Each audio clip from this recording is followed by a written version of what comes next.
يقول الذي يفسر لا إله إلا الله بأنه لا خالق ولا رازق إلا الله، فهل هذا هو المعنى الحقيقي لكلمة التوحيد؟ هذا لم يعرف معنى لا إله إلا الله ولم يقر بها، لم يقر بلا إله إلا الله، لأن لا إله إلا الله ليس معناها لا خالق إلا الله ولا رازق إلا الله. أرأيتم لو كان هذا معناها أيمتنع المشركون من القبول؟ هل كان المشركون لا يقرون بأن الخالق هو الله، الرازق هو الله؟ فلو كان معناها لا خالق إلا الله ولا رازق إلا الله لم يمتنع المشركون من قبولها. وإذا سألتك هنا لماذا امتنع المشركون من قبول لا إله إلا الله، فماذا تقول؟ الجواب لأنهم عرفوا معناها، وأنها تعني إخلاص العبادة لله وترك عبادة الأصنام.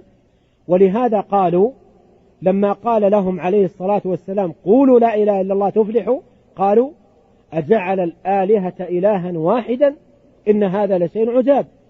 قال تعالى إنهم كانوا إذا قيل لهم لا إله إلا الله يستكبرون ويقولون أئنا لتاركوا آلهتنا لشاعر مجنون.